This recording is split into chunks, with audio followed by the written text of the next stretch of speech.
ይህ የምፅዓቱ አዋጅ ነጋሪ አገልግሎት ወቅታዊና ዕለታዊ ወጎችን በማቅረብ ትንታኔ የምንሰጥበት የተለያዩ እንግዶችንም በመጋበዝ የምናቀርብበት መድረክ ነው። መረጃዎችን ያጠናከረ ይዞልን የሚመጣው ፓስተር አለማየሁ ነሙ ሲሆን ፕሮግራሙን የመራና መሰናዶውን ኤዲት በማድረግ ወደ እናንተ የሚያቀርበው ይልቃል አስራት ነው። መልካም ጊዜ። ሻሎም ሻሎም፣ ውድ የተከበራችሁ የምፅዓቱ አዋጅ ነጋሪ አድማጮቻችን ሰላም ለእናንተ ይሁን። እንዴት አመሻችሁ? ከቀኑ መረጃችን በኋላ ደግሞ ድጋሚ በምሽት ተገናኝተናል። እንግዲህ አሁናዊው የዓለማችን ወቅታዊ ጉዳይ መልኩንና ቅርጹን ይዘቱን እየቀያየረ በአሳሳቢ ደረጃ ላይ ይገኛል። እየተፈራ ያለው ከዚህ ቀደም እኛም ስናጋራችሁ የነበረው መረጃ እውን ሊሆን እንግዲህ የተቃረበ ይመስላል። እንግዲህ ይህን መሰል የሆኑ መረጃዎችን ሊያጋራን ፓስተር አለማየሁ መስመር ላይ ተገኝተዋል። ያለውን ነገር ያጋራናል። መልካም ጊዜ እንዲሆንላችሁ እመኛለሁ። ይልቃል አስራት ነኝ ከምፅዓቱ አዋጅ ነጋሪ አገልግሎት።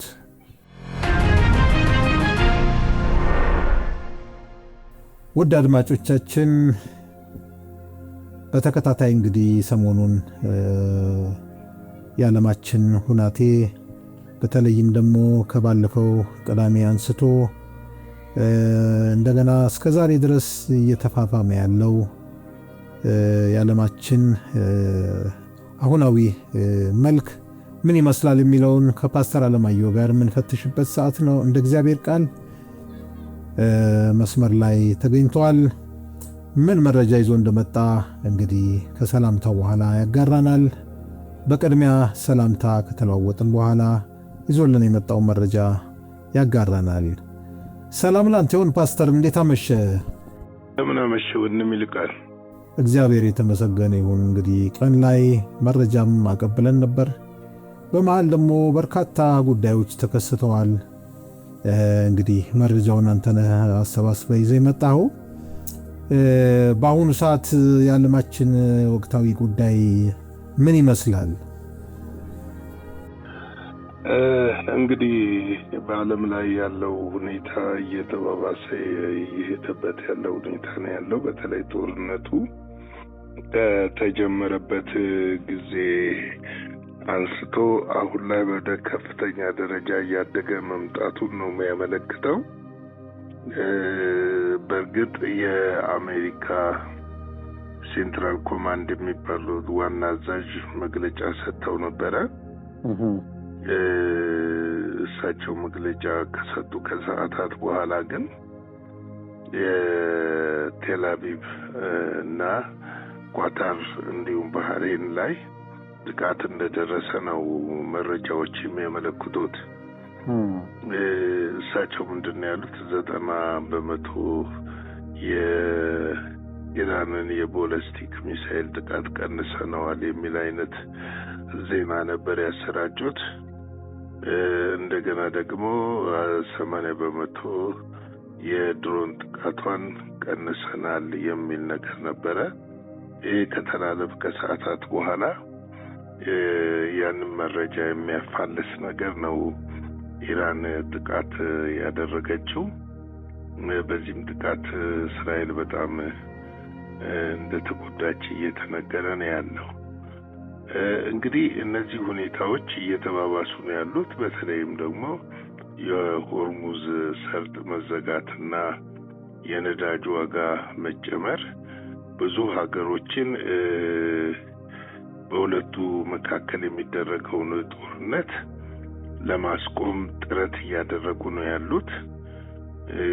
ግን ጥረቱ ይሳካል አይሳካም የሚለውን ነገር ወደፊት የምናየው ቢሆንም እንግዲህ አሜሪካና ኢራን ለመሸምገል ቢያንስ ወደ 12 ሀገሮች ጥረት መጀመራቸው ተሰምቷል። ሲኤንኤን ዛሬ ባሰራጨው ዘገባ የኢራን የደህንነት መስሪያ ቤት ጦርነቱን ለማስቆም በሚቻልበት ሁኔታ ላይ ንግግር ለማድረግ ግንኙነቱን የሚገልጽ ምልክት ለአሜሪካ መላኩን ያስረዳል የሚል ነገር ነበር የተነሳው። እንደዚሁም እነዚህ ሀገሮች ደግሞ ለመሸምገል በሁለቱ መካከል ያለውን ጦርነት ለማስቆም ጥረት እያደረጉ ነበር ነው የተባለው። ነገር ግን ቀን ላይ የኢራን የውጭ ጉዳይ ሚኒስትር አባስ ሽምግልና የሚባል ከቶ የለም፣ ያደረግነውን ጥሪ ወይም ደግሞ ለአሜሪካ ያቀረብነው ነገር የለም ብለዋል። እንግዲህ በሁለቱ መካከል እስካሁን ቀጥተኛ ድርድርም ሆነ ንግግር ያልተደረገ መሆኑን ተጠቅሷል። ሲኤንኤን ዘገባው ይህን በተዘዋወረበት ላይ ነው እንግዲህ አባስ ብቅ ብለው አይ እንደዚህ አይነት የሚባል ነገር የለም፣ ጦርነቱ እስከ መጨረሻው ይቀጥላል የሚል ነገር እየተሰማው። እንደው ፓስተር አንተ ጋር ከመደወሌ በፊት አንዳንድ መረጃዎችን እንዲሁ እያየው ነበርና ይሄ ጦርነት በጣም እየሰፋ እየመጣ ነው ያለው። እንግዲህ በዚህ ውስጥ ተሳታፊ የሆኑ አንዳንድ የአውሮፓ ሀገሮች እየተገኙ መጥተዋል። ለምሳሌ እንግሊዝ፣ ፈረንሳይም ጨምሮ በተጨማሪም ትላንትና የጠቀስናት ሀገርም ስፔንም አውሮፕላኖችንም እንደላከች እየተነገረ ነው ያለው። በተጨማሪም ኔዘርላንድም እንደዚሁ አውሮፕላን አበርክታለች የሚል መረጃ እያየው ነበርና ማምሻውን ይሄ ነገር እውን እንደው የተፈራው የሶስተኛው ዓለም ጦርነት ዋዜማ ላይ እንዳለን አያመለክትም ወይ? ምን ታስባለህ በዚህ ጉዳይ ላይ? አሁን ላይ በቀጥታ ጦርነት ውስጥ እንግሊዝም ሆኑ ሌሎች አልገቡበትም። እንግሊዝ እና እንደውም በስታርመርና በትራምፕ መካከል ያለው ነገር ልዩነት እየሰፋ ነው የመጣው። ወደ ቃላት ጦርነት ሁሉ እስከ መቀየር ደርሷል። ግን ምንድነው እንግሊዝ ወደ 9 ሚሊዮን የሚቆጠሩ ዜጎች መካከለኛው ምስራቅ ላይ አላት። የእነዚህን ዜጎች ደህንነት መጠበቅ ትፈልጋለች። ስለዚህ የእነዚህን ዜጎች ደህንነት ለመጠበቅ ደግሞ በእነዚህ ሀገሮች ላይ የሚተኩሰውን ቦሊስቲክ ሚሳይል እና ድሮን ማክሸፍ አለባት። ለዚህ አገልግሎት የሚውል ወደ መካከለኛው ምስራቅ እሷም ፈረንሳይም ተዋጊ ጀቶቻቸውን ልከዋል። እነዚህ ያደረጉበት ምክንያት ዜጎቻቸውን ለመታደግ እንጂ በቀጥታ ወደ ጦርነቱ ውስጥ ለመግባት አይደለም። እንደውም ዛሬ ቀን ላይ የወጣ አንድ መረጃ የጀርመን የመከላከያ ሚኒስትር ጦርነቱን እንደግፋለን፣ ግን በጦርነቱ ውስጥ አንሳተፍም ነው ያሉት። እና ስፔንም በጦርነቱ ውስጥ ተሳታፊ አይደለችም። ነገር ግን ዜጎቻቸውን ከዛ አካባቢ ማውጣት ይፈልጋሉ። አንድ ሁለተኛ በዜጎቻቸውና ባላቸው ካምፓኒዎች ወይም ደግሞ ጥቅም ላይ ጉዳት እንዳይደርስ ለመከላከል የሚያደርጉት ጥረት እንደሆነ ነው እስካሁን የታወቀው እንጂ በትክክል በቀጥተኛ ትራምፕን ደግፎ ወደ ጦርነት ውስጥ የገባ አገር እስካሁን በይፋ የተነገረ ነገር የለም። እንግዲህ ምናልባት ወደፊት ይሆናል አናውቅም። ምክንያቱም አሁን ከዛኛው ሳይድ ራሽያ የጦር መርከቧ በዚህ በባህረ ምንድነው የሚባለው ሆርሙዝ ሰርጥ ላይ በጣም እጅግ ፈጣን የሆኑ የጦር መርከቦቿ ታይተዋል እና ምናልባትም እገዛ ታደርጋለች ተብሎ ይጠበቃል። ይሄ እንዳለ ነው ያለው። ግን እስካሁን ድረስ ሆርሙዝ ሰርጥ ላይ ያለውን ነገር ነው እንጂ በቀጥታ ወደ ጦርነቱ ገብታለች የሚል የሚያሳይ መረጃ የለም። ነገር ግን ጦርነቶች ሁልጊዜ በተራዘሙ ቁጥር እየጨመሩ ውጊያዎች እየጨመሩ በሄዱ ቁጥር ግን ጎራ የመለየትና እገዛን የማድረግ ነገር መምጣቱ ማይቀር ነው። ለዚህ ሁኔታ ደግሞ ምቹ ሁኔታ የሚሆን ነገር አለ ወይ ለሚለው አለ። ምቹ ሁኔታ የሚሆነው ነገር አለ። ነገር ግን አውሮፓውያኖች አሁን ምንድነው መሰለ ራሱ በዚህ ጦርነት አሜሪካኖች ራሱ ተለያይተዋል። እሱ እውነት ነው። በዚህ ጦርነት አሜሪካኖች ሁሉ ተለያይተዋል። የውክልና ጦርነት ነው የሚል ነው። አሁን በዚህ ውስጥ እንዴት ነው ዘለው የሚገቡት አውሮፓውያን ነው ገብቷል። ለነገር ግን ያው ፈረንሳይ ያለችው የብሔራዊ ጥቅሜን በመካከለኛው ምስራቅ ያለውን ጥቅሜን አስከብራለሁ፣ ዜጎችን ጠብቃለሁ ነው። እንግሊዝም እስካሁን ድረስ የሚታወቀው ይሄ ነው እንጂ በቀጥታ ወደ ጦርነቱ የሚያመራበት መንገድ እየታየ አይደለም። እንግዲህ አንዳንድ መረጃዎች ደግሞ እንደሚያሳዩት የኩርድ ተዋጊዎች ደግሞ እግረኛ አሰላለፍ ወደ ኢራን የመግባት አዝማሚያም እየታየ ነው እየተባለ ነው ያለውና በዚህ አቅጣጫስ ምን መረጃ ያገኘዋል? በርግጥ በግልጽ የተናገሩት ነገር የለም። አሜሪካኖቹ ከኩርድ ተዋጊዎች ጋር ሆነው ወደ በእግረኛ የመግባት ሁኔታ ሐሳብ እንዳለ የመጠጠር ሁኔታ አለ። በግልጽ ግን እንገባለን አላሉ። አሜሪካ ከዚህ በፊትም ነግሬያለሁ ይሄን ነገር። ምክንያቱም በጆርዳንና በኢራቅ በተለያየ ድንበሮች ላይ የእግረኛ ኃይሏን አከማይታለች እና ምናልባት ልትገባ ትችላለች የሚል ነገር ይኖራል። ግን የኩርዶች እንቅስቃሴ አለ። የኩርዶች እንቅስቃሴ ደግሞ ፈራተባ ያለ እንቅስቃሴ ነው። እንግዲህ የሚባለው ምን መሰለ፣ ኢራን የኩርዶች ቤዝ ላይ ወይ ደግሞ ሄድ ኳርተር ላይ ጥቃትን ሰንዝራለች እና በምትኩ ወይ ደግሞ በምላሹ የኩርዶች እንቅስቃሴ እየታየ ነው የሚልም መረጃም እየታየ ነው። ይጠቀሙበታል። አሁን ኩርዶችን እያስታጠቀ ያለው ማን ነው? አሜሪካ ነው። አሜሪካ እኮ ቢሳካላት በአራቱም ሀገሮች ያሉ ኩርዶች በኢራቅ፣ በኢራን፣ በቱርክ፣ በሶሪያ ያሉ ኩርዶች አንድ ሀገር እንዲሆኑ ትፈልጋለች። ስለዚህ ይህንን የመፈለጓ ያለ ነው፣ የታወቀ ነው። ነገር ግን ይሄ ጉዳይ አሁን ባለው ሁኔታ ይሆናል ወይ የሚለውን ነገር ስትመለከት አይመስለኝም። ግን እንቅስቃሴ ያደርጋሉ ስልህ የእግረኛ ውጊያ ትንኮሳዎች፣ የተለያዩ ውጊያዎች ሊያደርጉ ይችላሉ። እነዛ ነገሮች ሊኖሩ ይችላል። እንግዲህ ዓለማችን አሁን ባለው መረጃ መሰረት እስራኤል እንግዲህ ከፍተኛ የሆነ ጥቃትም እየደረሰባት እንደሆነ መረጃዎች ሾልከው እየወጡ ነው።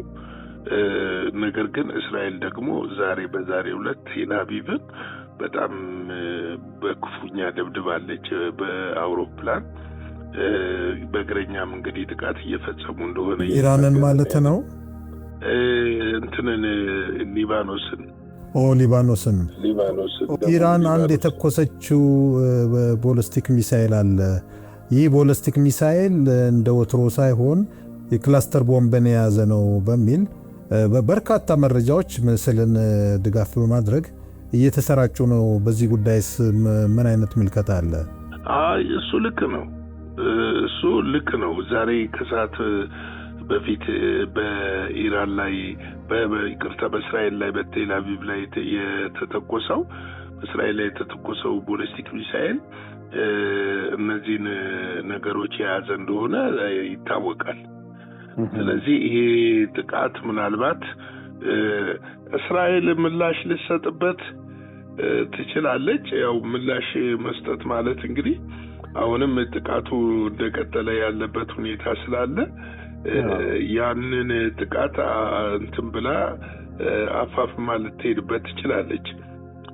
እንግዲህ አሁን አንተ ያነሳኸው ነገር ዛሬ ማምሻ ማለትም በመካከለኛው እስራኤል ላይ በተሰነዘረው የቦሊስቲክ ሚሳኤል ጥቃት ወቅት በኢራን የተተኮሰው የክላስተር ቦምብ ተሸክሞ ሚሳኤሉ ፈንጂዎችን ሲበትን የሚያሳይ የቪዲዮ ምስል ወጥቷል። የሀገሪቱ የመከላከያ ሰራዊት ከዚህ ቀደም እንዳረጋገጠው ኢራን የምታስወነጭፋቸው ሚሳኤሎች ወደ መሬት በሚወርዱበት ወቅት ተከፍተው እያንዳንዱ 2.5 ኪሎ ግራም የሚመዝን ፈንጂ የያዙ 20 ያህል ትንንሽ ቦምቦች በ8 ኪሎ ሜትር ሬዲየስ ውስጥ እንደሚበተኑ ታውቋል ይላል። ይሄ በጣም አደገኛ ይመስላል። አንደኛ በተከለከለ መሳሪያ ይመስለኛል። መሳሪያ ነው። ነገር ግን ሀገሮች አሁን የትኛው ህግ ነው? የተባበሩት መንግስታት ድርጅት ነው ይሄንን የከለከለው? የተባበሩት መንግስታት ድርጅት ቻርተር እየተጠበቀ ነው ወይ? ዓለም አቀፍ ህጎችስ እየተጠበቁ ነው ወይ? ይሄ እኮ ይዋል ይደር እንጂ እኮ ፓስተር፣ አሁን እኮ ወደ በጣም ስጋት ወዳለው ነገር ነው እየተሸጋገሩ ያሉትና ወደ ባዮሎጂካል የጦር መሳሪያም ጭምር እኮ ሊሸጋገርም ይችላል ይሄ ነገር። ዓለም አቀፍ ህግ እኮ ተጥሷል፣ ፈርሷል እኮ ቻርተሩ ፈርሷል። ምንም እኮ አሁን ምንድን ነው የሚያስቆመው ነው? ምንድን ነው የሚያስቆመው? ሰብአዊነት ካልሆነ በስተቀር አገሮች ወይ ሰብአዊነት ተሰምቷቸው መንግስታት ሰብአዊነት ተሰምቷቸው ከሆነ ባለፈው እኮ ቪክተር ኦርባን የሃንጋሪው ጠቅላይ ሚኒስትር ተናግረውታል እኮ ይሄንን ዓለም አቀፍ ህግ የለም ብለዋል። አሁን ብዙ ሀገሮች አሜሪካን የሚወቅሱት የዓለም ቻርተሩን የጣሰችው ነው። ዲሞክራቶች የሚከራከሩት ይሄንን ነው፣ ዓለም አቀፍ ህግ ጥሳችኋል ነው። ስለዚህ እነዚህ ሁኔታዎች ህግ ባለበት እኮ ነው አሁን ይሄንን የምጠይቀው። ማን ጋር ትከሳለህ? ይሄንን የት ነው? የጸጥታው ምክር ቤት ይሰማሉ? አሁን የተባበሩት መንግስታት ድርጅት ይሄን ጦርነት ከማውገዝ የዘለለ ምን ያደረገው ነገር አለ? ምንም ያደረገው ነገር እኮ የለም። የተደረገ ነገር ቢኖር ነው አየህ ዓለም ወደ መጨረሻው ሰዓት ሄዳለች የምንለው ለዚህ እኮ ነው። የዓለም ፍጻሜ በሚሆንበት ሰዓት ህጎች ይሻራሉ፣ ደንቦች ይጣሳሉ፣ መሪም የለም፣ ጉልበተኛ መሪ የሚሆንበት ነው። ገብቷል? ስርዓት አልበኝነት የሚነግስበት ነው። ስርዓት አልበኝነት ደግሞ ከነገሰ ምድር ምንድነው የምትሆነው? ምስቅልቅል ትሆናለች። በዚህ መሃል እኮ ነው አውሬው የሚነግስበት ምክንያት። ይሄንን ነው እኮ ሲያስቆም ዓለም የሚሰግድለት። እውነት ነው። ዓለም አለበለዚያ እኮ ሊገዛለት ሊሰግድለት አይችልም። ስለዚህ አይሁዶችም እኮ እውነተኛው ንጉሳችን መጣ የሚሉበት ምክንያት ይሄ ነው። ስለዚህ ህግ በሌለበት ማንን ነው የምትጠይቀው ነው? ትክክል። እና እነዚህ ሁኔታዎች በጣም በከፍተኛ ሁኔታ ዓለም ላይ ስጋት እየጨመሩ መጥተዋል። እኔ በጣም የገረመኝ ምንድነው ጀነራሉ መግለጫ ሰጥተው ገና መግለጫቸው ሳይደርቅ ነው ኢራን ያላትን አቅም ማሳየት የጀመረችው። እና ስለዚህ እነዚህ ነገሮች እንግዲህ በሂደት ወዴት ይሄዳሉ የሚለው ነገር በጣም አሳሳቢ የሆነ ነው። ግን በነገራችን ላይ ሀገሮች ራሳቸውን እያዘጋጁ ነው ያሉት። ብዙ ሀገሮች ራሳቸውን እያዘጋጁ ነው ያሉት። ይሄ ማለት ምንድነው እንግዲህ ከረጅም ጊዜ ጀምሮ እኛም ስንናገር ነበረ። ሀገሮች ኢኮኖሚያቸውን፣ የሀገራቸውን የጤና የተለያየ የትምህርት ነገር ላይ ኢንቨስት ከማድረግ ይልቅ በአብዛኛው የጦር መሳሪያ ላይ ነው። እንግዲህ በእነዚህ 5-10 ዓመታት በከፍተኛ ሁኔታ እየታየ ያለው ይሄ የጦር መሳሪያ ሽቅድምድሙ እና ፍጥነቱ የሚወስደው ደግሞ ሀብት ስትመለከት የሶስተኛው ዓለም ጦርነት የማይቀር መሆኑ፣ በቀጣይ ደግሞ ለአርሜጌዶን ጦርነት እንደሚዘጋጁ የሚያመለክት እንደሆነ እንድናውቅ ያስፈልጋል። እንግዲህ የጌታ ጸጋ፣ ሰላም፣ ምሕረት፣ ቸርነት ከሁላችን ጋር ይሁን። ለዚህ ምሽት ያለን መረጃ ይህንን ይመስላል። ተባረኩልኝ። ነገ በቀን መረጃና በ12 ሰዓት የቀጥታ ስርጭት እንገናኛለን። ሻሎም። እግዚአብሔር አብስቶ ይባርክ ፓስተር። እውነት ነው እንግዲህ አንተ እንደተናገርከው ይሄ ሁሉ ምስቅልቅል ለአውሬው መምጣት ሽርጉድ እንደሆነ ሁላችንም ልንገነዘብ ይገባል። በተለይም ደግሞ ከፊታችን እየመጣ ያለው የ2030 አጀንዳ ተብሎ እየተጠበቀ ያለው የአዲሱ የዓለም ስርዓት ለዚህ መፍትሄ ነው ተብሎ እንግዲህ በጉጉት እየተጠበቀ ነው ያለው። የዛን ጊዜ እንግዲህ ቤተክርስቲያን አለች ወይስ የለች የሚለውን በጊዜው የምናየው ይሆናል። ነገር ግን ቁልፉ ጥያቄ በዛን ጊዜ እኛ በዚህ አሰላለፍ ውስጥ አለን ወይ፣ ከቤተክርስቲያን አካል አንዱ ነን ወይ ብለን ራሳችንን እንግዲህ መጠየቅና መዘጋጀት አለብን የሚል መልእክት ማስተላለፍ እንወዳለን። ፓስተር እንዳለን እንግዲህ በነገው ዕለት በቀን መረጃ እንዲሁም ደግሞ በምሽቱም የቀጥታም ስርጭትም እንገናኛለን። የእግዚአብሔር ሰላም፣ ቸርነት፣ ጥበቃ ከእያንዳንዳችን ጋር ይሁን። እግዚአብሔር ኢትዮጵያንና ሕዝቧን ይጠብቅ እንላለን። ሻሎም። ለዛሬ ይዘን የመጣነው ወቅታዊ መረጃ ይህንን ይመስል ነበረ። በሌላ ጊዜ በሌላ መሰናዶ እስከምንገናኝ ሰላም ለእናንተ ይሁን።